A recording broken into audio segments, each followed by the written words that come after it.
Bismillahirrahmanirrahim.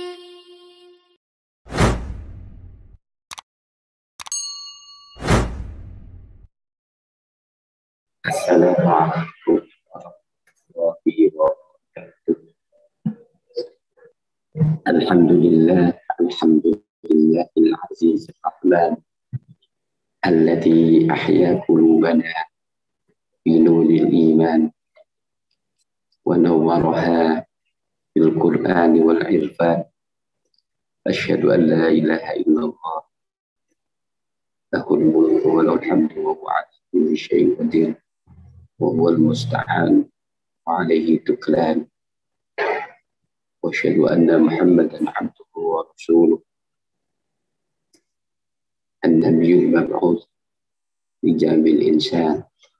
Salawatullah wa salamuhu ala habibir rahman sayyidil insan nabiyina wa syafi'ina Muhammadin wa ala alihi wa ashabihi wa atba'ihi bi ihsan fi kulli makan wa zaman. Amma ba'd. Allahumma anfa'na warfa'na bil Qur'anil 'azim wahdina wa barik lana bil ayati wa dzikril hakim waj'alna wa auladana wa dzurriyyatana wa ta'ala min ahlil Qur'an wa ahlit taqwa wal khair. Amin. Alhamdulillah, para ustadzah, para asatidz, para santriwati yang dirahmati Allah Subhanahu wa taala. Pada pagi hari ini kita merasakan betapa banyak kenikmatan Allah yang tercurahkan kepada kita semua. Kita menikmati bagaimana nikmatnya iman, nikmatnya hidayah taufik, sehingga mendorong kita untuk bermuwajahah lewat media ini dalam rangka mudzakarah, saling nasihati, saling mengingatkan untuk perbaikan dan untuk peningkatan ketaatan dan ketakwaan kita kepada Allah Subhanahu wa taala. Ikhwafillah rahimakumullah, para khudama'ul Quran, para pelayan-pelayan Al-Quran yang dimuliakan Allah. Sungguh kemuliaan dan kebahagiaan bagi orang-orang yang diberi taufik oleh Allah untuk meniti jalan mulia, yaitu jalan Al-Quran. Al-Quran ini Allah sendiri menyebutkan ini adalah anugerah terbesar bagi umat Kanjeng Nabi Muhammad SAW. Allah menyebutkan dengan Al-Fadlul Kabir, anugerah yang sangat besar. Dengan inilah umat akhir zaman ini akan mulia dan akan menjadi poros dan percontohan bagi seluruh umat manusia. Nisbat Al-Quran itu dinisbatkan kepada umat Kanjeng Nabi Muhammad, umat terpilih. Sebagaimana Allah mengatakan di dalam surat Al-Fatir 32. Tsumma awrasnal kitaba alladziina istafaina min ibadina. Kemudian aku wariskan Al-Quran ini kepada hamba-hamba pilihan. Hamba-hamba yang aku pilih, yang aku istimewakan. Faminhum dzalimun li nafsi. Tetapi ada di antara mereka yang menganiaya dirinya sendiri. Wa minhum muqtasid, ada yang pertengahan, ada yang wa minhum sabiqun bil khairat. Ada orang-orang yang bergegas berlomba mengambil kebaikan. Inilah dari al-fadlul kabir, anugerah yang sangat besar.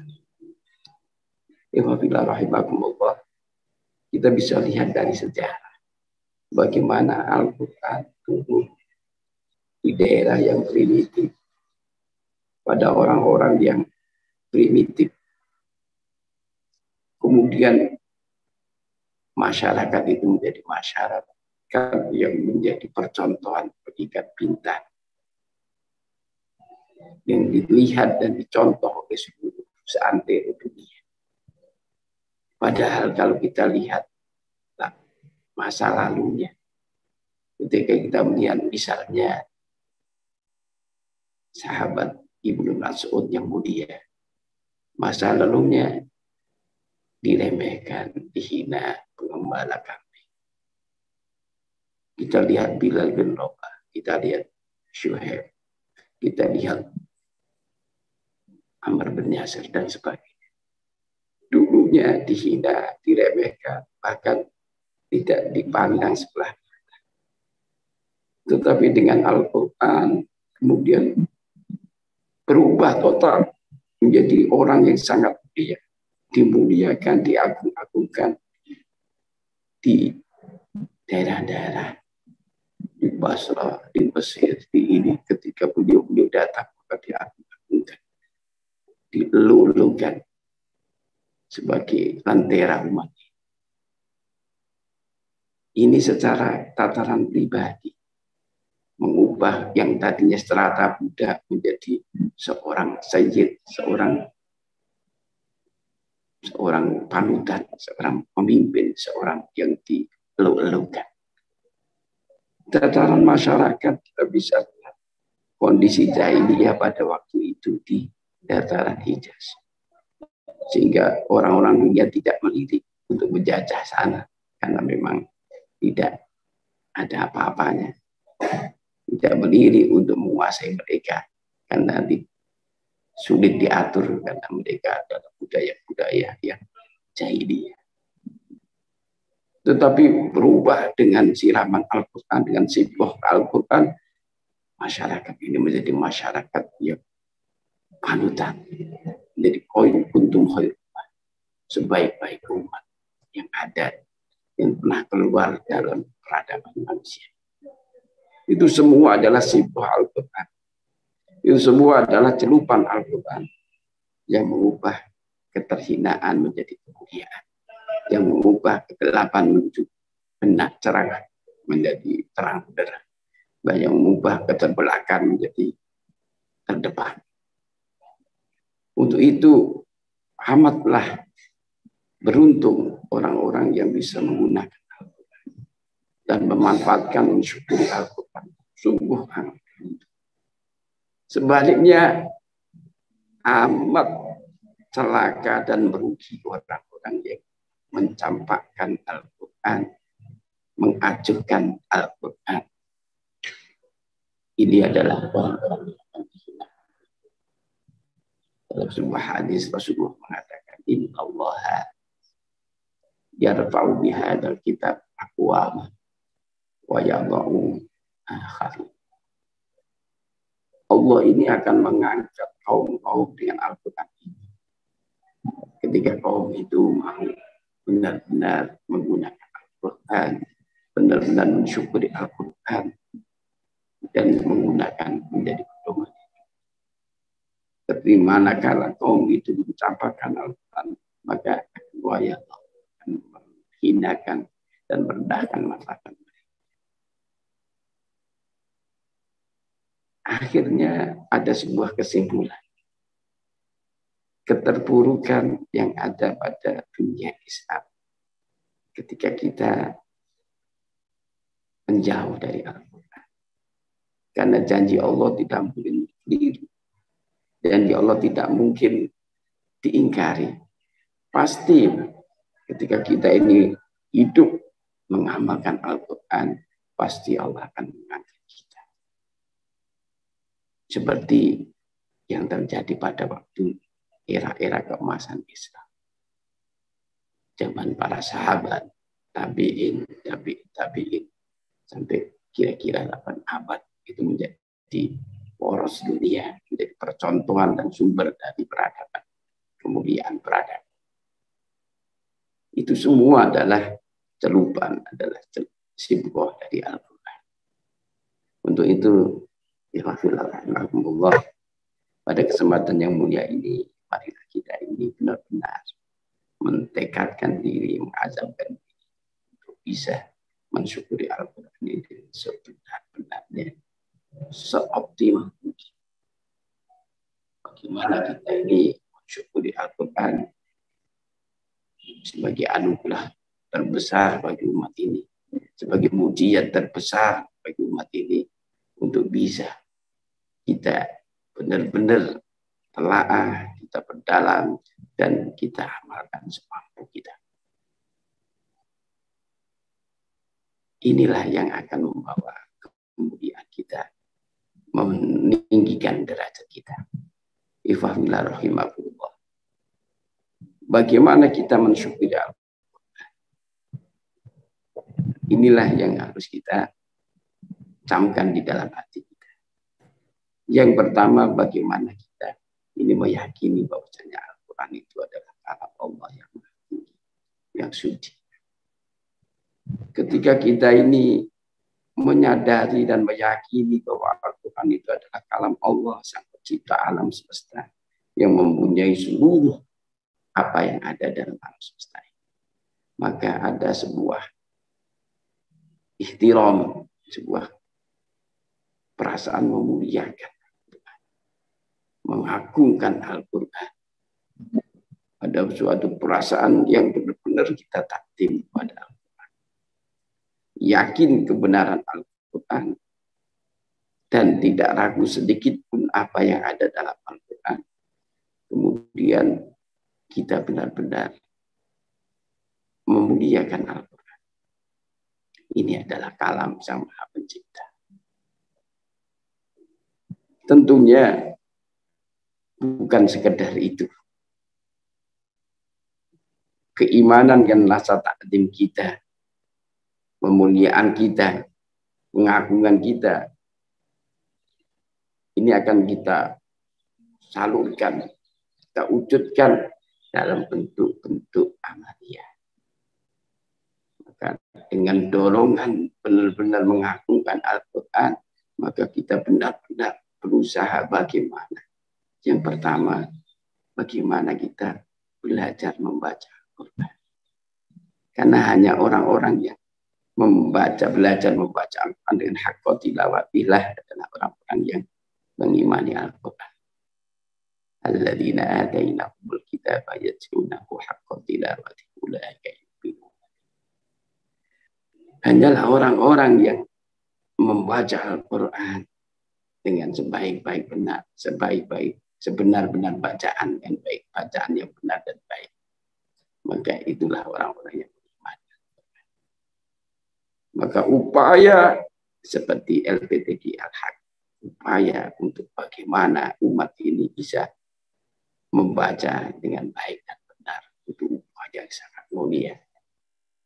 Upaya yang sangat mulia. Inilah yang dikatakan oleh baginda Rasul, khairukum man ta'allama al-Qur'an fa'allama. Sebaik-baik kalian adalah orang-orang yang mau belajar Al-Quran, kemudian mengajarkannya. Generasi ini adalah generasi Rabbaniyin. Ya. Di dalam surat Ali Imran, kunu Rabbaniyin bima kuntum tu'allimuna al-kitaba wa bima kuntum tadrusun. Generasi Rabbaniyin itu adalah generasi orang yang mau mengajarkan Al-Quran, belajar Al-Quran, mudarasah Al-Quran, menggali, mengkaji apa kandungan Al-Quran. Itu generasi Rabbani.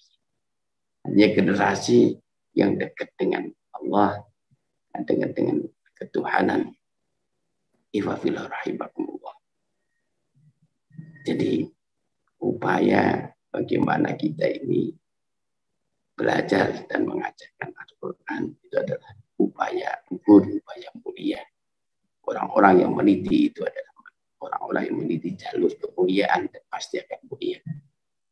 Maka dulu kita baca di dalam awal kitab Tibyan ketika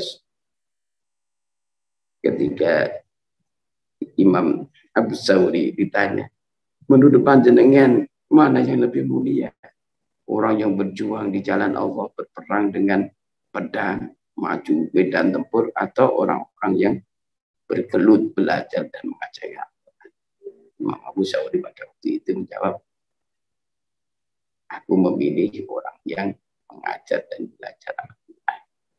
Karena baginda Rasul sendiri mengatakan sebaik-baik kalian adalah orang-orang yang belajar Al-Quran. Kalau Ustaz Han tadi mengatakan intan surullah yang surkum, membaca kitab surat itu ya. Kalau engkau menolong agama Allah, maka Allah akan menolong kalian. Termasuk kita ini menolong agama Allah, bagaimana kita ini ya,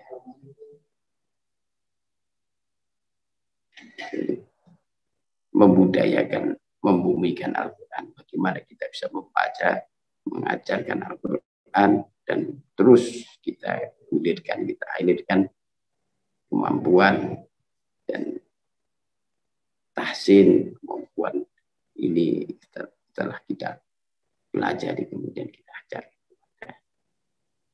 di sekitar kita, ya kita bisa jawab.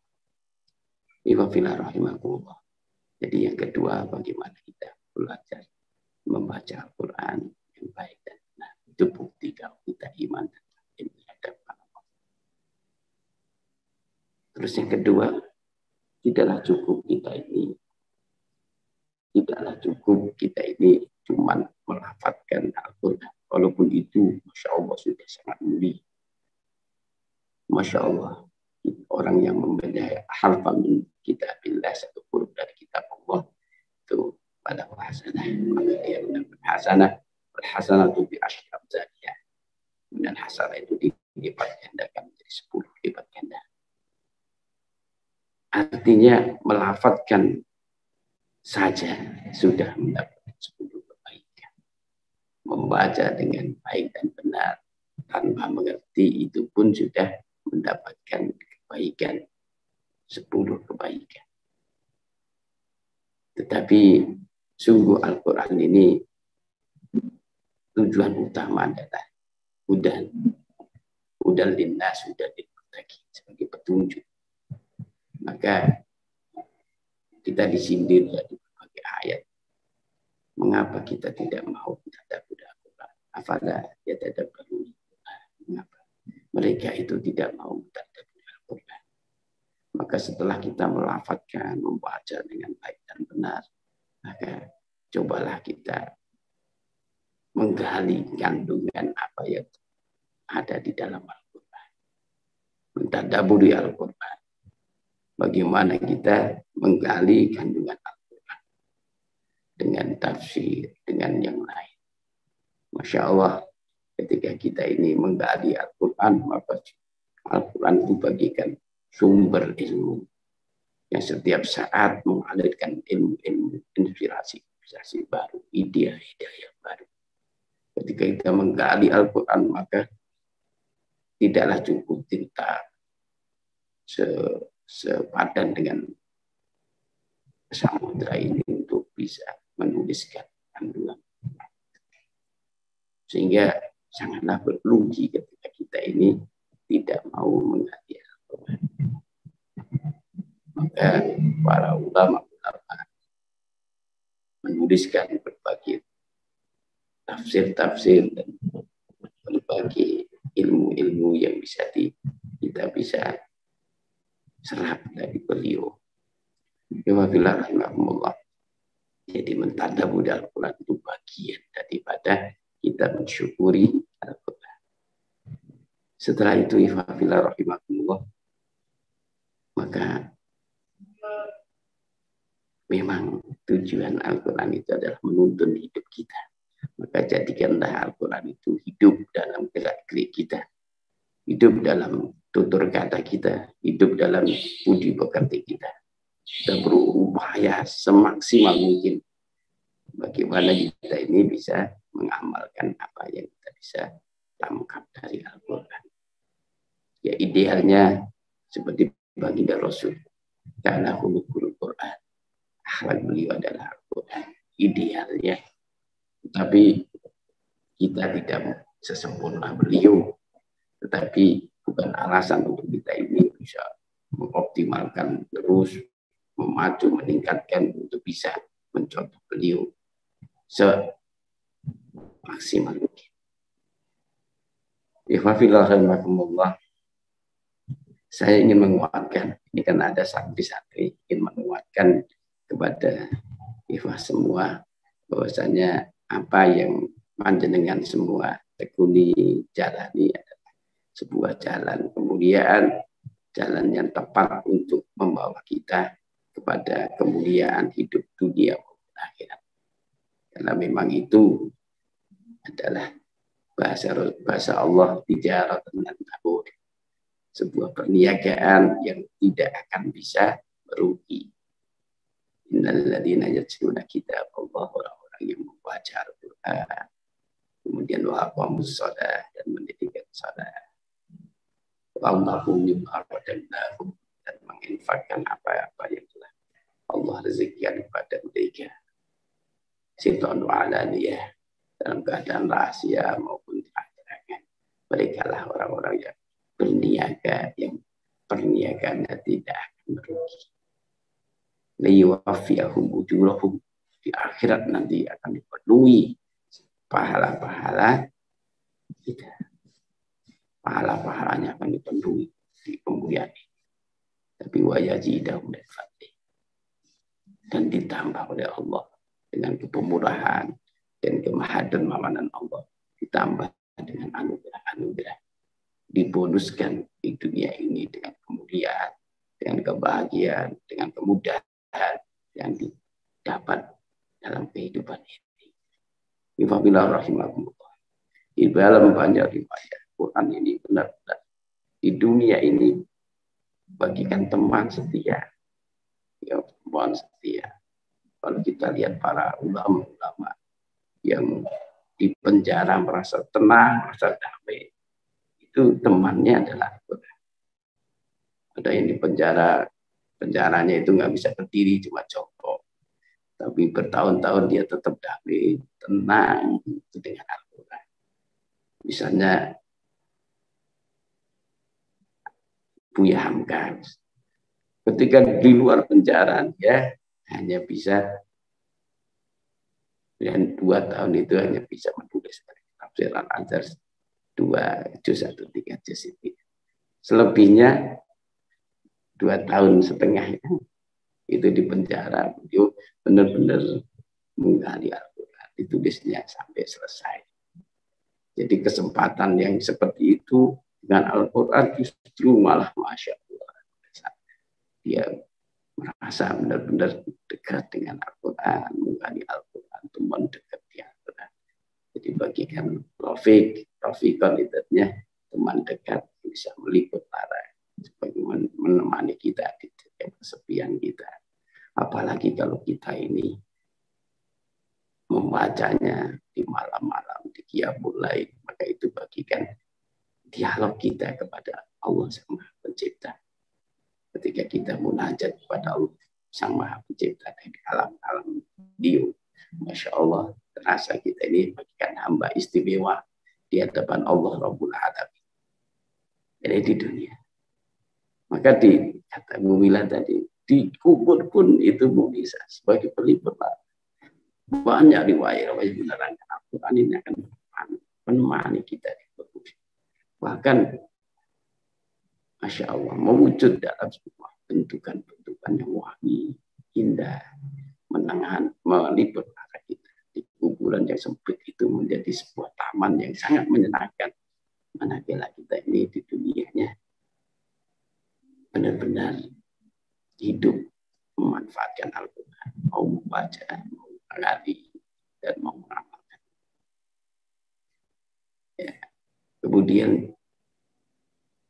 di akhirat seperti bila tadi kita nanti akan syafiat iqra'ul Quran fa innahu yati yaumil qiyamah syafi'an li ashabi. Dia akan datang memberi syafaat kepada orang yang mau membacanya. Bahkan Masya Allah, bukan hanya kita yang mendapatkan kemanfaatan kalau kita benar-benar menjadi orang-orang akhirat.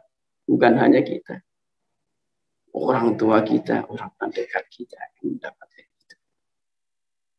Bahkan orang-orang yang benar-benar man qara'al Quran wa amila ma fihi albasallahu walidayhi tajan tauhu asal min syams.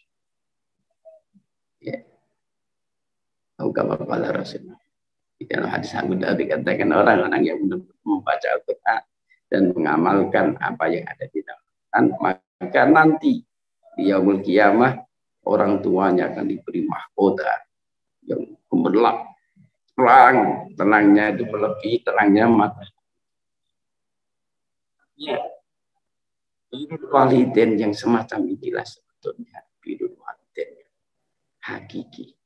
Bagaimana kita bisa memuliakan orang tua kita di akhirat?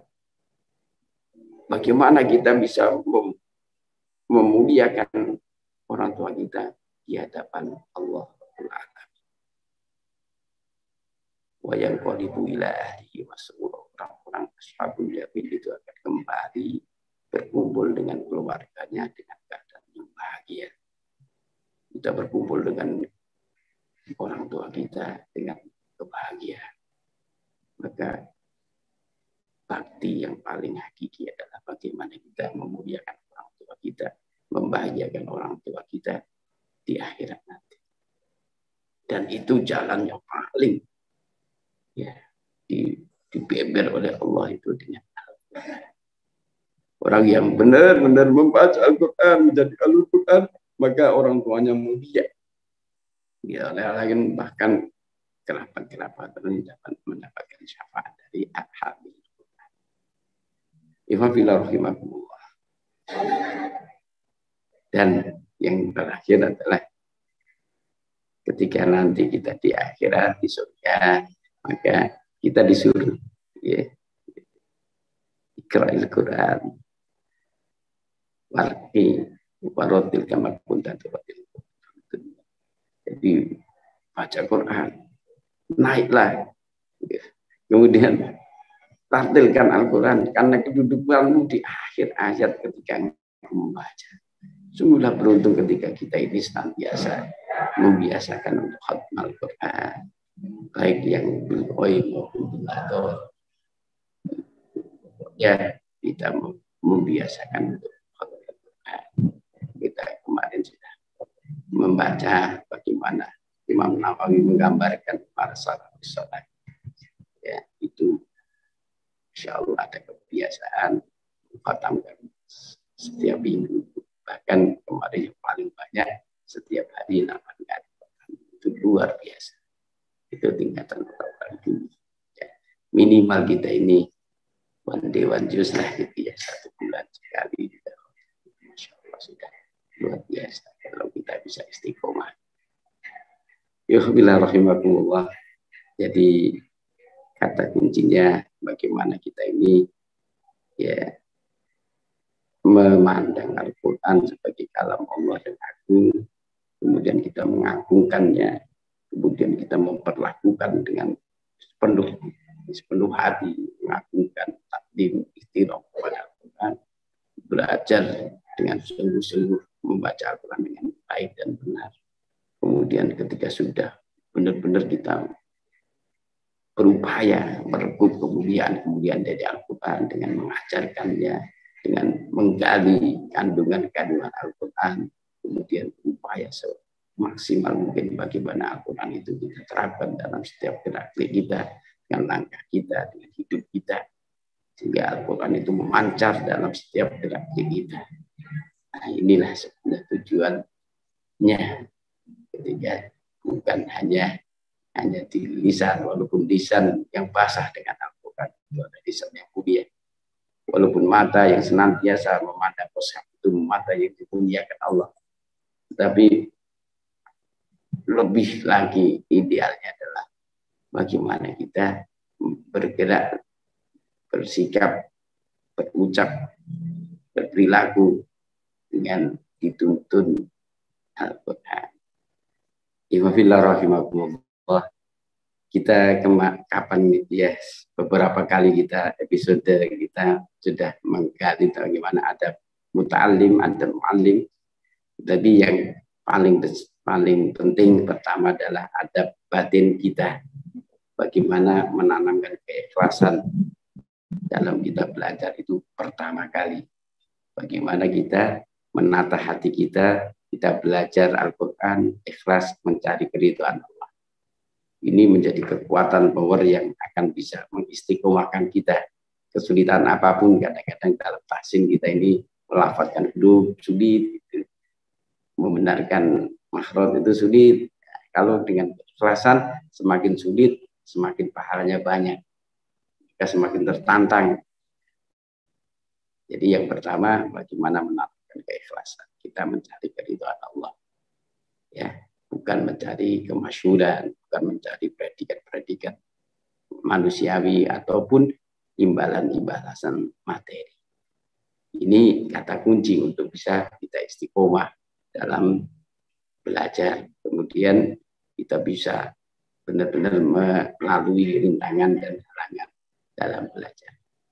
Yang kedua, harus ditanamkan di dalam hati kita bahwa kita ini belajar kalam Allah, maka kedudukan kalam Allah dibanding kalam-kalam yang lain seperti kedudukan Allah dengan makhluknya, maka harusnya lebih himmah kita, ya himmah kita, perhatian kita, antusias kita dalam belajar Al-Quran melebihi ketika kita dibandingkan kita kuliah, dibandingkan kita belajar matematik, kita belajar yang lain.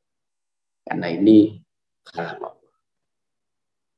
Yang ketiga, kita harus ya menerapkan adab-adab belajar yang mana kita harus punya tata krama di dalam belajar, baik berinteraksi dengan Al-Quran maupun dengan mu'allim Quran, dengan yang mengajarkan Al-Quran.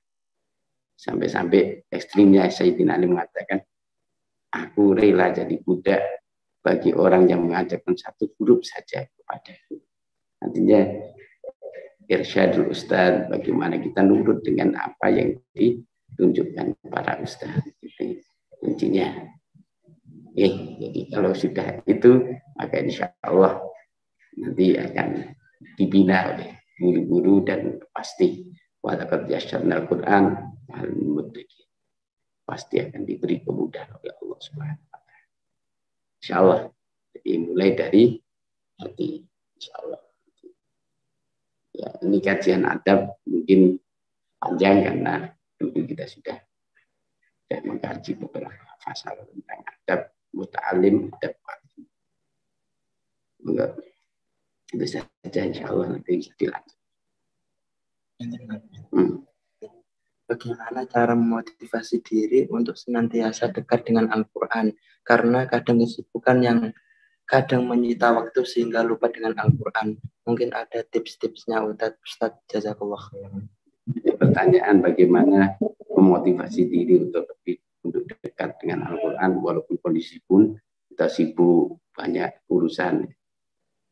Ifafillah rahimakumullah, jadikan Al-Quran ini teman dekat kita. Jadi Al-Quran bisa dibaca tatkala kita di sela-sela waktu, bahkan Al-Quran bisa dibaca manakala kita sambil menyetir, sambil apapun ya, kita bisa baca. Karena itu bagian dari sesuatu yang sangat mulia dan sangat menenteramkan hati kita. Tip-tip yang perlu dicamkan adalah bagaimana kita membuat kebiasaan yang kebiasaan itu terus menjadi sebuah karakter. Kalau lisan kita ini sudah terbiasa membaca Al-Quran, maka kalau tidak membaca Al-Quran, lisannya akan kangen. Ketika mata kita ini sering melihat mushaf, maka tatkala itu kita nggak membaca, nggak melihat mushaf, kadang-kadang sampai terbawa mimpi untuk melihat mushaf. Jadi awalnya memang sebuah karakter, sebuah pribadi itu ya diawali dengan bagaimana kita membiasakan diri. Mungkin pertama dengan mendisiplinkan diri, bagaimana kita ini berupaya sesibuk apapun jangan tinggalkan Al-Quran. Sesibuk apapun jangan tinggalkan Al-Quran. Harus ada waktu-waktu khusus. Nanti suatu saat itu menjadi kebutuhan. Dan insya Allah kalau sudah kebutuhan, kita ini merasa kehilangan kalau kita melewatkan itu. Nah inilah yang membuat kita ini ketagihan dengan Al-Quran. Dan ini dialami semua ahli Quran. Dialami oleh semua ahli Quran. Ketika tidak membaca Al-Quran itu rasanya ketagihan. Ada yang sangat hilang di dalam hatinya. Nah, jadi awalnya memang mendisiplin. Jadi nanti suatu saat kita ini akan benar-benar merasa lezatnya dan akan membuat kita ini ketagihan dengan Al-Quran. Dan ini sebuah pribadi yang mulia adalah ya ini kebutuhan dengan Al-Qurannya semakin banyak. Ini wallahu a'lam bishawab. Ya, Masya Allah, Masya Allah. Sudah. Ya, jazakallah khair Ustaz. Sangat mencerahkan, Insya Allah. Mohon doanya Ustaz, semoga kami bisa jadi ahlul Quran yang sebenar-benarnya, yang mampu menjadi sibuk buat kami sehingga kami bisa lebih baik ke depannya. Jazakallah khair. Barakallahu fiik. Ini ada yang bertanya lagi, Mak? Cukup atau? Afwan Ustaz, mohon nasihatnya agar kami semangat untuk menghafalkan Al-Quran, karena selama ini kami hanya cukup dengan membaca Al-Quran, menghafalkan berkali-kali, namun untuk memulai dan konsisten menghafal Al-Quran sangat sulit. Jazakallah khairan Ustaz. Ini ada yang bertanya untuk bagaimana kita ini punya motivasi untuk menghafal Al-Quran. Ifafillah rahimahullah. Jadi menghafal Al-Quran ini bagian yang dianjurkan oleh syariat kita. Orang-orang yang hamil Al-Quran bisa menghafal Al-Quran, yang hatinya dihiasi dengan Al-Quran, maka ya itu hati yang terang dan benderang. Bahkan bahasanya Rasulullah, orang yang hatinya tidak ada Al-Quran seperti rumah kharib, ya, rumah yang suwung, rumah yang kosong, maka ya udah kotor, degil, dan banyak macam-macamnya ya, makhluk-makhluk yang kotor-kotor itu. Makanya yakinlah, nikmat kalau orang itu bisa ya hatinya diterangi Al-Quran. Semakin banyak hati kita menampung Al-Quran, semakin kita terang. Di dalam sebuah hadis, innallaha la yu'adzibu qalbah wa Al-Quran. Ini potongan hadis ya. Sesungguhnya Allah tidak akan mengazab, tidak akan menyiksa hati yang mewadahi Al-Quran. Artinya kegundahan, kegelisahan, kesedihan, gundah gulanan, keresahan dan sebagainya, insya Allah akan disingkirkan manakala hati kita penuh dengan Al-Quran. Ya, insya Allah. Jadi orang hafid Al-Quran, ya tentunya sebetulnya tidak harus hafid, karena orang hafid itu ya memang konsekuensinya dia harus banyak membaca Al-Quran. Ya, konsekuensinya banyak membaca Al-Quran. Tapi kalau kita tidak hafid tapi membaca Al-Quran juga sangat bagus. Apalagi ya kan ada satu saat kita ini di jalan, di ini kalau nggak lulus dan sebagainya, nah, kita kan nggak bisa membaca. Kalau tidak hafid. Nah, jadikan Al-Quran itu ada di data kita sehingga kita ya walaupun berhadas tidak usah memegang mushaf, kita bisa membaca Al-Quran. Insya Allah lebih fleksibel kita bisa membaca ketika kita di bandara, ketika kita di bis, di kereta dan sebagainya. Insya Allah. Maka nikmat bagi orang-orang yang mempunyai hatinya mewadai Al-Quran, dan Allah la yu'adzibu qalba wa Al-Quran, tidak akan menyiksa hati yang mewadai Al-Quran. Wallahu a'lam bishawab. Ini saja fillah rahmatullah. Semoga pertemuan singkat ini ya mendorong saya dan panjenengan semua untuk semakin lengket, semakin termotivasi untuk hidup bersama Al-Quran, muayyashatul Quran, semakin meningkatkan pengamalan kita, baik membaca, mentadabburi maupun mengamalkan, dan berupaya menghafal sehingga Al-Quran ini menghiasi dada-dada kita, menghiasi hati kita. Ya, ini saja, semoga Allah meridhoi dan merahmati kita, menjadikan kita menjadi ahli Quran dan kekasih-kekasih Allah. Marilah kita berdoa kepada Allah. Semoga segala tujuan dan cita-cita baik kita dikabul oleh Allah Subhanahu wa taala. Amin. Alhamdulillahi Rabbil Alamin. Hamdan yuafi ni'amahu wa yukafi mazida. Ya Rabbana lakal hamdu kama yanbaghi li jalali wajhika habib sultan. Allahumma ya Allah lakal hamdu wa lakal syukru wa ilayki yu'amru. Lakal hamdu hatta Allah wa lakal hamdu idza radita wa lakal hamdu ba'da ridha. Allahumma ya Allah salli wa sallim ala sayyidina Muhammadin al-fatih wal khatim lima sabaq. ناشد الحق بالحق والهدي إلى صراطك المستقيم وعلى آله وصحبه. اللهم يا الله اغفر لنا ذنوبنا ولوالدينا ولمعلمينا ولمشايخنا ولمن أحسن إلينا وللمسلمين والمسلمات والمؤمنين والمؤمنات الأحياء منهم والأموات. اللهم يا الله نور قلوبنا بنور القرآن وحسن أخلاقنا بجهل القرآن ويسر جميع أمورنا بحرمة القرآن وحسن مقاصدنا بكرامة القرآن وادخلنا الجنة بشفاعة القرآن وادخلنا الجنة بشفاعة القرآن ونجنا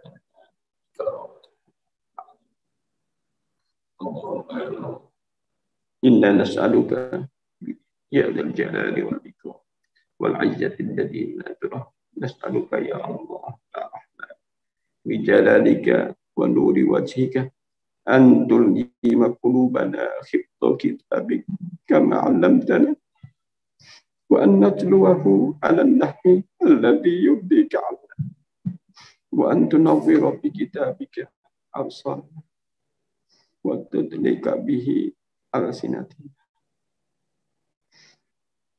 وتستعمل به أجسادنا يا رحمن بحولك وقوتك فإنه لا حول ولا قوة إلا بالله. ربنا آتنا من لدنك رحمة وهيئ لنا من أمرنا رشدا. اللهم ارحمنا بالقرآن واجعله لنا إماما ونورا ورحمة ورحمة. اللهم ذكرنا منه ما نسينا وعلمنا منه ما جهلنا وارزقنا تلاوته آناء الليل وأطراف النهار واجعله لنا حجة يا أرحم الراحمين. اللهم اجعل القرآن لنا في الدنيا قرينا وفي القبر مونسا وفي القيامة شافيا وفي الجنة رفيقا وإن النار ستر وحجابا. ربنا آتنا من لدنك رحمة لنا من أمرنا رشدا. اللهم يا الله إنا نسألك العفو والعافية المعاملة الدائمة في الدين والدنيا والآخرة. اللهم سلمنا والمسلمين وارحمنا المسلمين وعافنا المسلمين. اللهم أعز الإسلام والمسلمين وأحرق الكفرة والمشركين ودمر أعداءك أعداء الدين وأخرجنا من بينهم سالمين. اللهم أحسن عاقبتنا في الأمور كلها وأجرنا من خزي الدنيا وعذاب الآخرة. ربنا آتنا في الدنيا حسنة وفي الآخرة حسنة وقنا عذاب النار. وصلى الله على سيدنا محمد وعلى آله وصحبه وبارك وسلم. سبحان ربك رب العزة عما يصفون وسلام على المرسلين والحمد لله رب العالمين. Mohon maaf dari segala kekhilafan. Semoga Allah senantiasa melindungi dan merahmati kita semua. Semoga Allah memperkaitkan kita dengan ikatan iman, pulang kita dengan Al-Quran, dan semoga kita di akhirat juga mulia bersama Tuhan. Wabillahi taufiq wal hidayah. Assalamualaikum warahmatullahi wabarakatuh.